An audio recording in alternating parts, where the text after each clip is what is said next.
Jail की एक कोठरी में बंद रेखा रोशनदान से आती सुबह की पहली किरण की छुअन से मुंह खो जाया करती थी।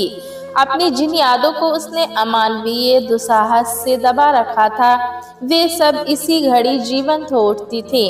पहली बार जब रेखा ने सुना था कि उसे जेल की सजा हुई है, तो उसने बहुत चाहा था कि जेल खाने में घुसते ही उसके गले में फांसी लगा दी जाए। उसे कहाँ मालूम था कि सरकारी जेल में महिला कैदियों की कोई कमी नहीं है और कोर्ट में अपनी सुनवाई के इंतजार में ही वे कितनी बूढ़ी हो गई है। फीमेल वार्ड में घुसते ही रेखा आश्चर्यचकित हो गई थी। अनगिनत स्त्रियां थी वहां, बूढ़ों से लेकर बच्चियां तक। देख सुनकर रेखा ने साड़ी से फांसी लगाकर मरने का विचार भी त्याग दिया था। सोचा, बड़ी अदालत को उसके लिए समय निकालते निकालते ही कितने साल पार हो जाएंगे, और वही हुआ था। देखते ही देखते दिन रात महीने गुजरते चले गए और 4 वर्ष बीत गए थे।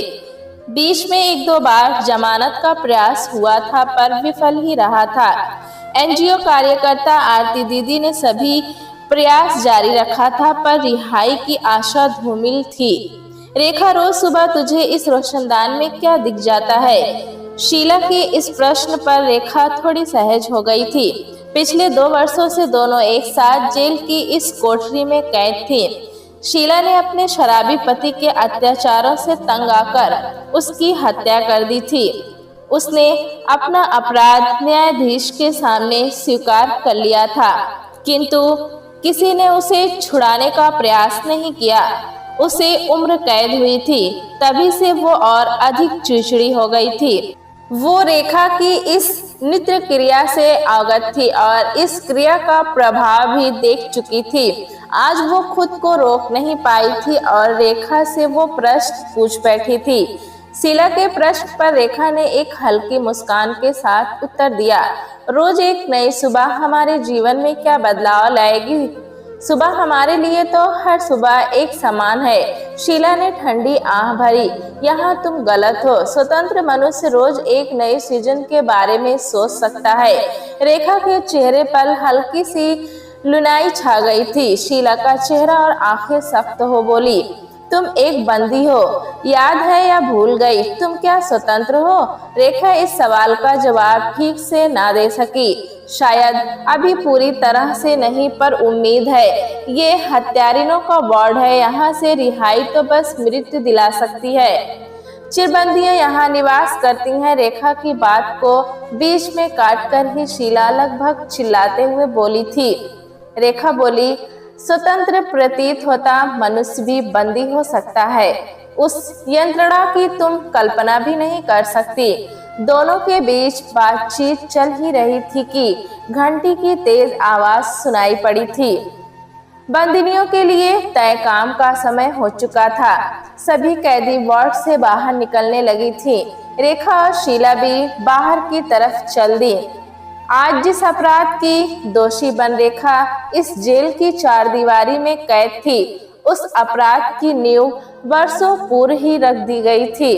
उसके बंदी गृह तक का ये सफर उसी दिन शुरू हो गया था जब वो सपरिवार उड़ीसा से शिवपुरी आई थी। शिवपुरी मध्य प्रदेश का एक शहर है। यह एक पर्यटन नगरी है। यहाँ का सौंदर्य अनुपम है। यहीं के एक छोटे से गांव में रेखा अपने परिवार के साथ आई थी। उड़ीसा के एक छोटे से गांव मुल्कपुर में रेखा का गरीब परिवार रहता था। पिछले कई सालों से उसके मामा अपने परिवार समेत शिवपुरी के इसी गांव में आकर बस गए थे।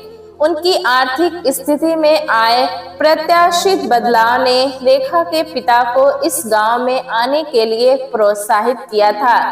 4 भाई बहनों में रमेश सबसे बड़ा था और विवाहित भी। सतीश उससे छोटा था, पर अधिक चतुर था। वो अभी अविवाहित ही था। उनके बाद कल्पना और रेखा थी। सबसे छोटी होने के कारण रेखा थोड़ी चंचल थी। आरंभ में रेखा और उसकी बड़ी बहन कल्पना इस बदलाव से खुश नहीं थी, पर मामा के घर की अच्छी स्थिति ने उनके भीतर भी आशा की लौ रोशन कर दी थी। ये उन्हें मालूम नहीं था कि ये लौ ही उन्हें और उनके सपनों को जलाकर भस्म कर देगी। गांव में आने के कुछ दिनों बाद ही कल्पना के विवाह की झूठी खबर उसके पिता और मामा ने उड़ा दी थी। मां का विरोध सिक्कों की झनकार में दब गया था। कल्पना अपने सुखद भविष्य की कल्पना में खो गई थी और रेखा इस खुशी का आनंद लेने में। पर दोनों ही बहनें सच्चाई से अनजान थीं। जब तक दोनों को हकीकत का पता चलता तब तक देर हो चुकी थी। प्रथा के नाम पर स्त्री के साथ अत्याचारों की तो एक लंबी सूची तैयार की जा सकती है। इस गांव में भी कई सालों से एक विषैली प्रथा ने अपनी जड़ें फैला ली थी। स्थानीय भाषा में इस प्रथा का नाम धड़ीचा था, जिसके तहत लड़कियों को 1 साल या ज्यादा के लिए कोई भी पुरुष अपने साथ रख सकता था, अपनी बीवी बनाकर। इसके एवज में वो लड़की की एक कीमत उसके घर वालों या संबंधित व्यक्ति को दे देता था। लड़की को बीवी बनाकर 1 साल के लिए ले जाने वाला पुरुष कोई गड़बड़ी ना करे, अनुबंधन में रहे, इसके लिए 10 रुपए से लेकर 100 रुपए के स्टाम्प पेपर लिखा पड़ी होती थी। एक बार अनुबंध से निकली लड़की को दोबारा अनुबंधित करके बेच दिया जाता था। इस दौरान जन्म लिए गए संतानों की भी एक अलग कहानी थी। उन्हें अगर पिता का परिवार नहीं अपनाता था तो वे मां के साथ ही लौट आते थे। अगला खरीदार अगर उन्हें साथ ले जाने को तैयार नहीं होता तो लड़की को उसे अपने परिवार के पास ही छोड़ना पड़ता था। पुत्र मोह के लालच में कन्या भ्रूण की हत्या करते गए और जब स्त्रियों का अनुपात कम होता गया तो उनका ही क्रय विक्रय करने लगे। पर बात इतनी भी आसान नहीं थी। हकीकत में पैसे वाले पुरुषों को अपनी शारीरिक भूख मिटाने के लिए रोज नया खिलौना प्राप्त करना ही इस प्रथा का प्रयोजन मात्र था। भारत में इन दिनों नारीवाद और नारी सशक्तिकरण का झंडा बुलंद है, पर महानगरों में बैठे लोगों को इस बात का अंदाजा भी नहीं है कि देश के गांव कूचों में महिलाओं की हालत किस कदर बदतर हो चुकी है। कल्पना को भी 10 रुपए के स्टाम्प पेपर पर 1 साल के लिए 65 साल के एक बुजुर्ग के हवाले कर दिया गया था। हालांकि उसकी पहली पत्नी जीवित थी, पर वो वृद्ध थी और पुरुष कहाँ वृद्ध होते हैं। कल्पना के दूसरे खरीदार का भी चयन हो रखा था। वो उसी बुजुर्ग का भतीजा था और उसकी पत्नी का देहांत पिछले वर्ष ही हुआ था। कल्पना का पट्टा देना तय करने के बाद वे रेखा को लेकर अपने महत्वाकांक्षी विचार बुनने लगे थे। लाखों में एक न होने पर भी रेखा के चेहरे का अपना आकर्षण था। लंबी छरछरी देह, गेहुआ रंग, सुतवा नाक और ऊंचे उठे कपोल, बड़ी आंखें जिनमें 24 घंटे एक उज्जवल हंसी चमकती रहती, काले रेशम जैसे बाल और दोनों गालों पर पड़ने वाले गड्ढे जिसमें पल भर का पौना भी सदा के लिए गिरने खुद ही चला आए। अशोक तो पहली नजर में ही दिल हार बैठा था। अशोक एक व्यापारी मोहनलाल के घर में काम करता था। मोहनलाल ग्वालियर का एक बहुत बड़ा व्यापारी था। गांव में उसकी बहुत जमीनें थीं, जिनकी देखभाल के लिए उसने अशोक और उसके बड़े भाई को भी लगा रखा हुआ था।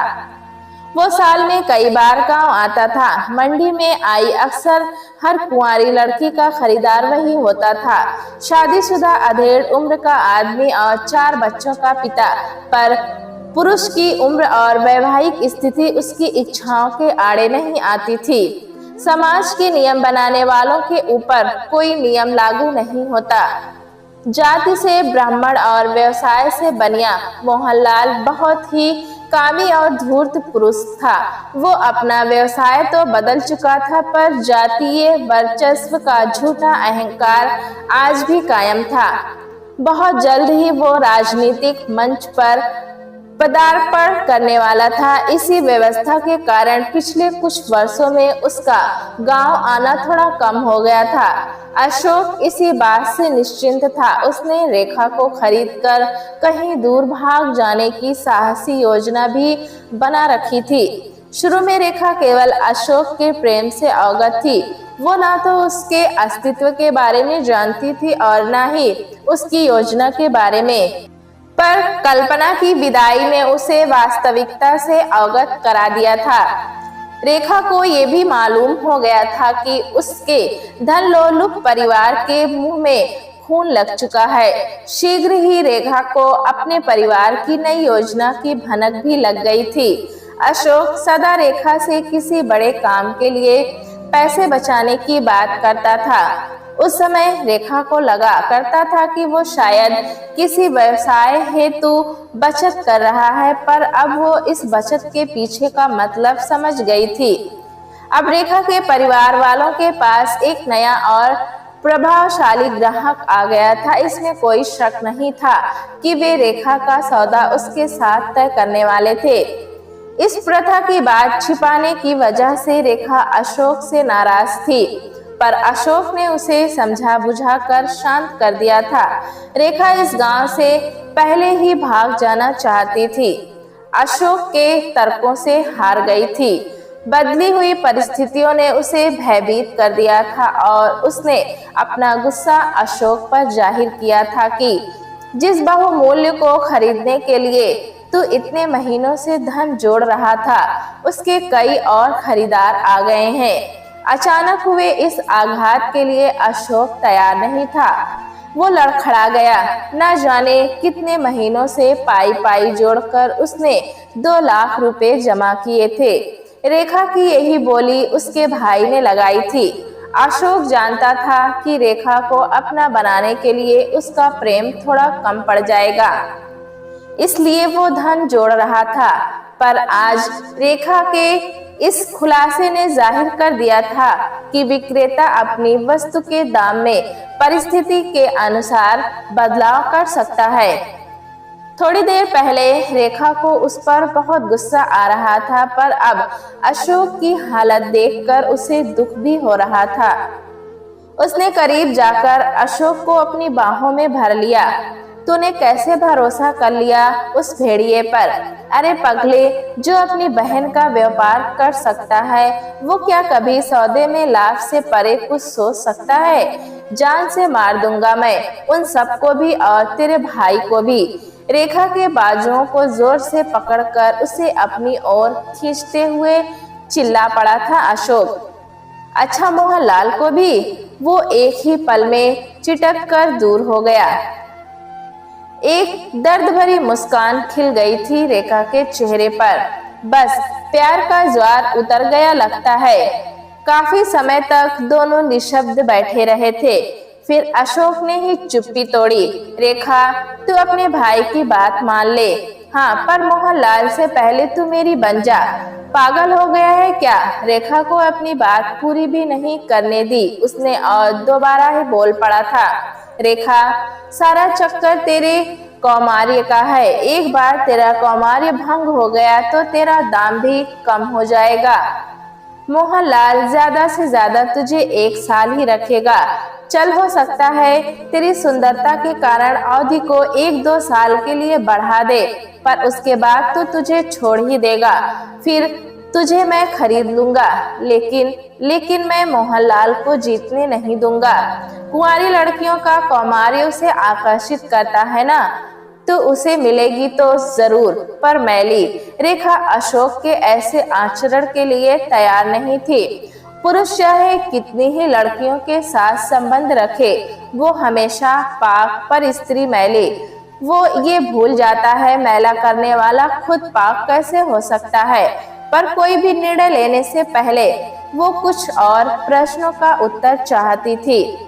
अगर मेरा कोई बच्चा हो गया तो? ना, तुझे गर्भवती नहीं होना है।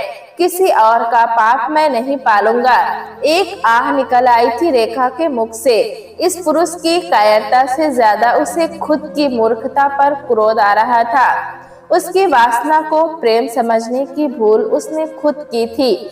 रेखा ने एक थप्पड़ के साथ अशोक के साथ अपने संबंधों पर विराम लगा दिया था, पर अब अपने परिवार द्वारा रचित वुह में वो अकेली रह गई थी। चक्रव्यूह की रचना तो हो गई थी, उसे भेदने के लिए महाभारत काल में अभिमन्यु भी अकेला था और आज रेखा भी अकेली ही थी।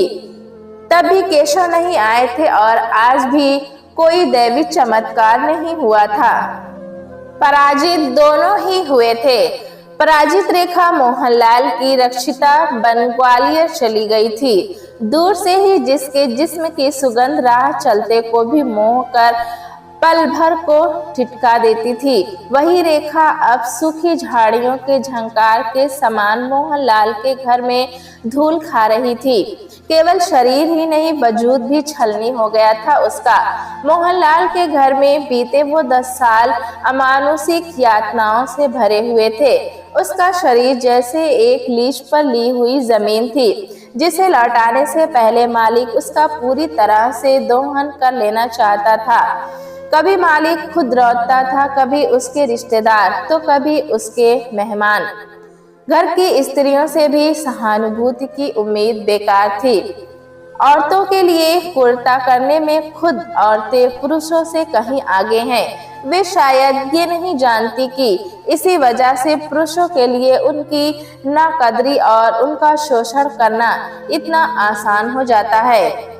औरतों का शोषण करने के लिए पुरुषों को साथ भी औरतों का ही मिलता है। रेखा का शारीरिक शोषण घर के पुरुष करते थे, पर घर की स्त्रियां भी उसका जीवन नरकीय बनाने में कोई कसर नहीं छोड़ती थीं। वे सभी घर के पुरुषों के अत्याचार के खिलाफ तो कभी एकजुट नहीं हो पाए, पर एक निरपराधी को सजा देने में एकजुट हो गई थी। पुरुषों की शारीरिक भूख रात में शांत कर दिन में उसे घर के बाकी काम भी निपटाने पड़ते थे। 10 वर्षों के अमानुषिक शोषण के बाद एक दिन अचानक अनुबंध समाप्त होने का हवाला देते हुए रेखा को वापस उसके परिवार के पास छोड़ दिया गया था। इन 10 सालों में उसके 8 गर्भपात भी हुए थे। कारण जो भी बताया गया हो, पर रेखा शायद अनुबंध समाप्त करने की सही वजह समझ रही थी। जब रेखा मोहनलाल के घर पर थी, उस समय एक एनजीओ की मैडम ने 1-2 बार उससे संपर्क करने का प्रयास भी किया था, पर उन्हें बुरी तरह प्रताड़ित कर निकाल दिया गया था। बड़ी मुश्किलों से अपने प्राण बचाकर निकल पाई थी बेचारी, पर जाते जाते भी न जाने कैसे अपना फोन नंबर कागज पर लिखकर फेंक गई थी। 5वीं तक की गई पढ़ाई काम आई थी उसके। रेखा ने नंबर कंठस्थ करने के बाद कागज को जला दिया था। ग्वालियर एक शहर था और वहां इसके बाद बात का छिपना आसान नहीं था, सो रेखा को वापस भेज दिया गया था। वैसे भी अब तक रेखा का पूर्ण इस्तेमाल हो चुका था। 10 सालों में रेखा का परिवार भी बदल चुका था। उनकी आर्थिक स्थिति अच्छी हो गई थी। कल्पना भी अपने 5वें अनुबंध के खत्म होने के बाद घर आ गई थी। उसकी अब एक बेटी भी थी, पूजा। दोनों ही बहनें जानती थी कि कुछ ही दिनों में उन्हें उनके नए सहचरों के साथ चले जाना होगा, इसलिए अब अपना पूरा समय दोनों पूजा पर मातृत्व लुटाने में बिताया करने थी। अतिशीघ्र ही रेखा ने आने वाली विपत्तियों को भांप लिया था जब उसने अशोक को अपने द्वार पर खड़ा पाया था।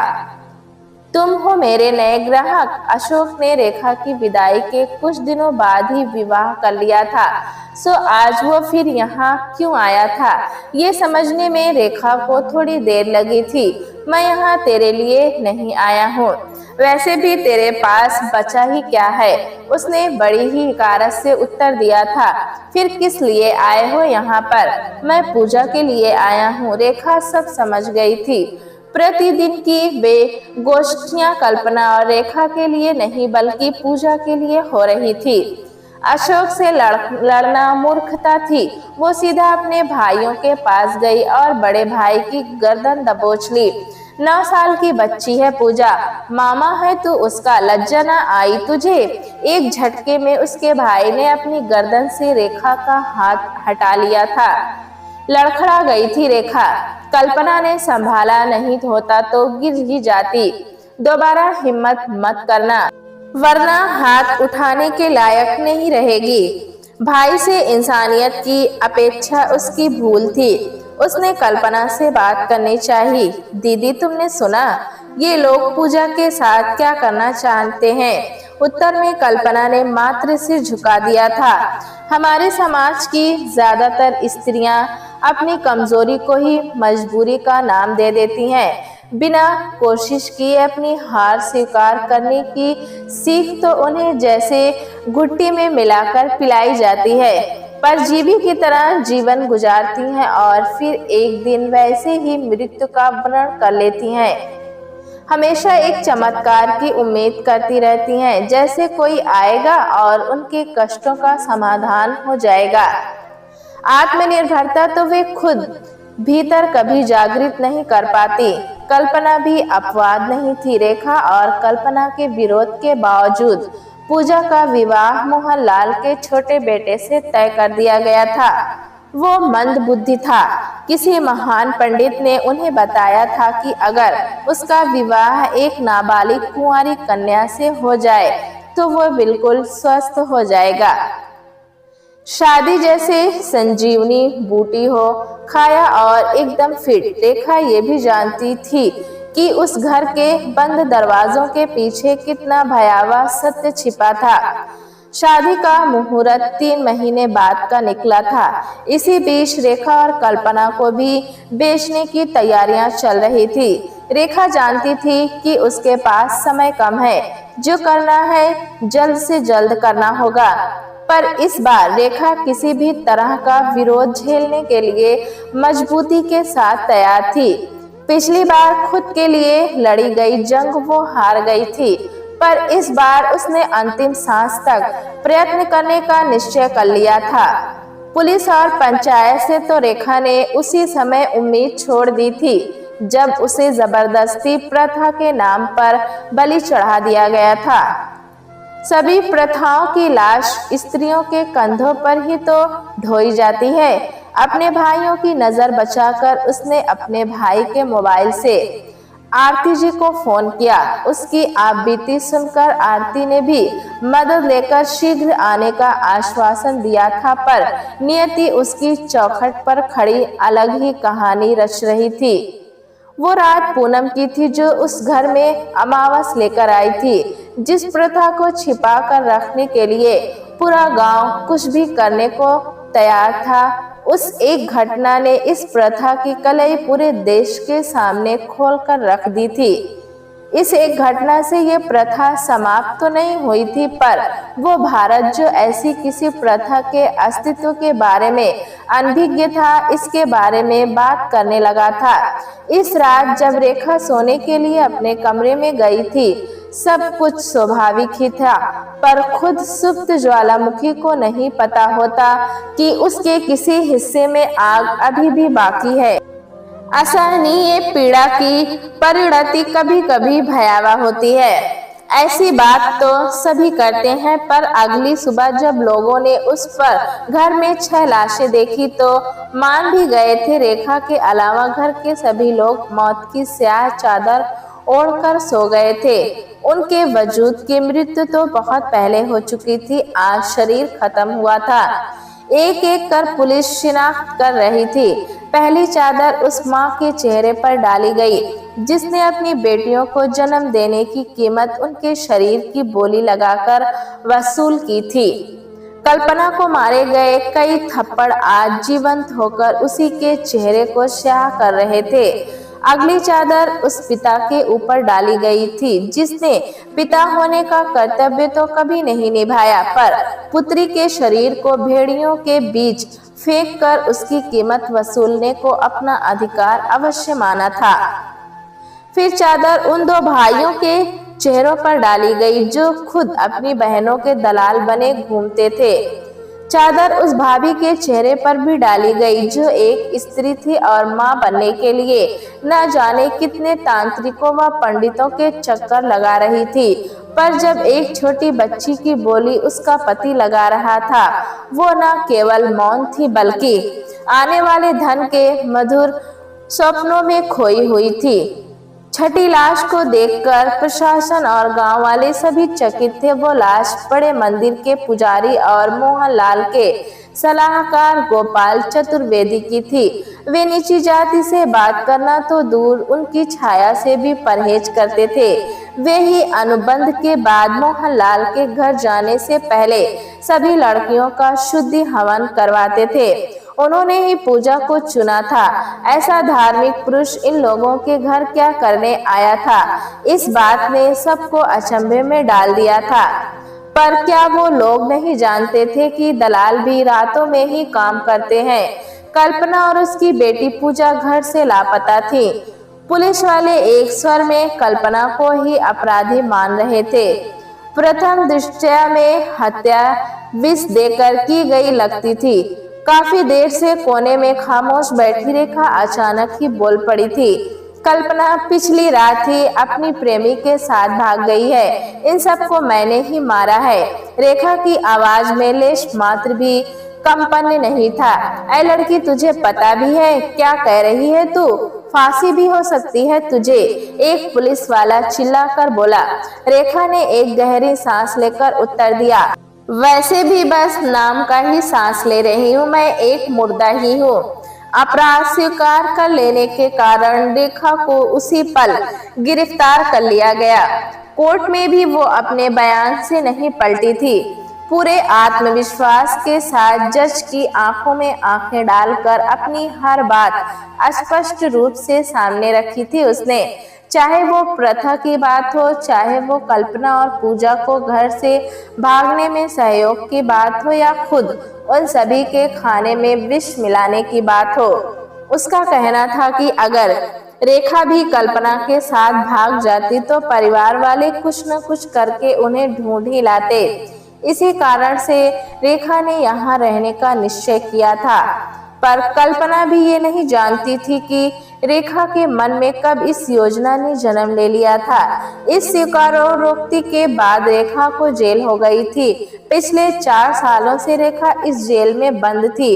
अपने मधुर व्यवहार की बदौलत रेखा ने सभी का दिल जीत लिया था। आरती की पहल पर ही एक समाज सेवी संगठन के तत्वावधान में रेखा की पढ़ाई भी शुरू हो गई थी। जेल की सुपरिटेंडेंट M.K. गुप्ता रेखा की स्थिति से अवगत थी। उन्हें उससे लगाव भी हो गया था। उन्हीं की पहल पर रेखा को खाना बनाने वालों की सहायता में लगा दिया गया था। इधर रेखा अविचलित अपने जीवन में आगे बढ़ रही थी, उधर आरती निरंतर उसकी रिहाई के प्रयत्न में लगी हुई थी। काफी दिनों के अथक परिश्रम के बाद आज रेखा के केस का फैसला आने वाला था। पिछली बार की सुनवाई में आरोप तय हो गए थे, पर आरती न जाने किन किन से मिलकर रेखा की सजा कम कराने को प्रयत्नशील थे। फैसले वाले दिन रेखा का जाना आवश्यक नहीं था, वो जाना भी नहीं चाहती थी। रेखा मन योग से रोटी बेलने में लगी हुई थी कि तभी लेडी कांस्टेबल ने उसे आरती के आने की सूचना दी थी। रेखा, चल, तुझसे मिलने तेरी आरती दीदी आई है। खुशमुख से साथ रेखा उस लेडी कांस्टेबल के पीछे चल पड़ी थी। आरती के मुख पर स्याह बादलों को देख लिया था रेखा ने, पर जाहिर में कुछ बोली नहीं थी। कैसी हो रेखा? आरती की आवाज की पीड़ा को भी रेखा ने भांप लिया था। दीदी, आप परेशान ना हो, मैं खुश हूँ। हम थोड़ी देर की चुप्पी के बाद आरती ने दोबारा बोलना शुरू किया। कल्पना का पता चल गया है, वो और पूजा रमन के साथ भागी थी। दीदी, इतने दिनों में पहली अच्छी खबर सुनी है। वो रमन ही पूजा का बाप है। कल्पना का दूसरा ग्राहक। रेखा के चेहरे पर मुस्कान खिल गई थी, पर अपने केस के फैसले के बारे में उसकी कोई भी जिज्ञासा न देखकर आरती ने खुद ही पूछ लिया था। रेखा, अपने केस के फैसले के बारे में कुछ नहीं पूछोगी? वो क्या पूछना है? तुम कल्पना को बुलाने क्यों नहीं देती? वो तो आने नहीं दीदी, आपने मुझसे वादा किया था। रेखा ने आरती का हाथ थाम लिया था। हाँ, तभी तो जब आज कोर्ट में जज फैसला सुना रहा था, मैं चाह कर भी नहीं कह पाई कि उन सभी लोगों को जहर तुमने नहीं, कल्पना ने दिया था। इस बार आरती की आवाज में रोष स्पष्ट था। पिछले कुछ सालों में रेखा के साथ उसका एक खूबसूरत रिश्ता बन गया था, जो खून से नहीं दिल से जुड़ा हुआ था। नाराज ना हो दीदी, अच्छा बताइए क्या फैसला आया है? रेखा ने आरती के हाथों को सहलाते हुए कहा। आजीवन कारावास। इतना कहकर आरती ने रेखा के चेहरे की तरफ देखा। रेखा के चेहरे पर शांति और संतोष के भाव एक साथ थे। आरती ने आगे कहा, पर तू चिंता मत कर, हमारे पास बड़ी अदालत का विकल्प शेष है। आरती जैसे रेखा को नहीं, खुद को समझाने लगी थी। रेखा के चमकते चेहरे को देखकर ऐसा लग रहा था जैसे अकस्मात ही सूर्य के ऊपर से बादलों का जमावड़ा हट गया हो और उसकी समस्त किरणों का प्रकाश रेखा के चेहरे पर सिमट आया हो। उसने पूर्ण आत्मविश्वास के साथ आरती की आंखों में झांक कर कहा था, दीदी आप अब कहीं अपील नहीं करेंगी, मुझे ये फैसला स्वीकार है। तू ये क्या कह रही है? दीदी, मेरे केस ने शायद देश के सामने इस कुप्रथा को उजागर कर दिया है, पर यह प्रथा तब तक नहीं थमेगी जब तक सरकार तक हमारी बात नहीं पहुंचेगी। धर्म और संस्कृति के ठेकेदार इस मार्ग में चुनौती बनकर खड़े हैं। आपसे बस इतनी प्रार्थना है, ये जो लौ जलाई है इसे बुझने मत देना। आरती उसे आश्चर्य देख रही थी। तुम शायद समझी नहीं, अब तुम आजीवन बंदनी ही रहोगी। आरती की आवाज में कंपन था। आरती की आवाज सुनकर 2 पल को थम गई थी रेखा, फिर उसके होठों पर एक मनमोहक मुस्कान फैल गई थी। मुझे भी ऐसा ही लगा था कि मैं आजीवन बंदनी ही रह जाऊंगी, पर क्या? आरती उस साहसी स्त्री को श्रद्धा के साथ देखते हुए बोली, आज का दिन पावन है। आज बंदनी की रिहाई की खबर आई है। जीवन की मुस्कान में बच्चों के साथ उदयपुर ही गया था। वहां हमारा 3 से 4 दिनों का कार्यक्रम था, मगर पहले ही दिन जब हम घूम फिर कर वापस होटल पहुंचे ही थे कि मेरे भांजे संजय का फोन आया। डैडी के हृदय की शल्य चिकित्सा होने वाली है, सो आपको कल ही दिल्ली पहुंचना है। वापसी में हमें रात 12 बजे की बस की पिछली सीट मिली। सुबह घर पहुंचकर रिक्शे वाले को पैसे देने के लिए ज्यों ही पॉकेट में हाथ डाला, मेरे होश ही उड़ गए। पर्स ही गायब था। उल्टे पांव उसी रिक्शे से मैं वापस बस स्टैंड गया। देखा बस अड्डे से बाहर निकल रही थी। मैं झट बस पर चढ़ गया और पीछे की सीट पर नजर दौड़ाने लगा। इतने में कंडक्टर ने पूछा, साहब क्या देख रहे हैं? मैंने बताया कि रात को इसी बस से हम उदयपुर से आए थे। अंतिम सीट थी, वहां मेरा पर्स गिर गया। इतना जानकर कंडक्टर ने अपनी जेब से निकालकर पर्स मुझे पकड़ा दिया। पर्स पाकर मैं बहुत खुशी से झूम उठा। मैंने कंडक्टर को बख्शिश देनी चाहिए, मगर उसने लेने से ही मना कर दिया। कहा कि आपको अपना सामान मिल गया, इसी में उसे खुशी है। उसने कुछ भी लेने से मना कर दिया। मैंने सोचा कि आज की इस लालची व स्वार्थी भरी दुनिया में इतने ईमानदार लोग भी हैं। राजकुमार जैन मेरे दोस्त के बेटे की जन्मदिन की पार्टी थी। मैं पूरे परिवार के साथ बर्थडे पार्टी में गया था। हम सब खाना खा रहे थे। मेरे दोस्त ने शराब की भी व्यवस्था कर रखी थी। कुछ लोग शराब पी रहे थे और मुझे भी पीने के लिए बार बार बोल रहे थे। मेरे पास ही मेरा बेटा भी खाना खा रहा था। बेटे ने कहा, मेरे पापा शराब नहीं पीते हैं। पापा कहते हैं शराब पीने से कैंसर और कई भयानक बीमारियां होती हैं जो जानलेवा होती हैं। शराब पीकर लोग घर में बीवी बच्चों से गाली गलौज और मारपीट करने हैं, जो बुरी बात है। आप लोग भी शराब मत पीजिए, सेहत के लिए खराब है। वहां बैठे सभी लोगों का सिर शर्म से झुक गया था। जहां बेटे की बात दिल को छू गई, वहीं इस बात की भी खुशी हुई कि आज का युवा वर्ग शराब जैसी गंभीर समस्याओं के प्रति जागरूक है। प्यारे दोस्तों, कहानी कैसी लगी हमें कमेंट में जरूर बताएं। चैनल पे नए हैं तो एक लाइक और सब्सक्राइब करना ना भूलें।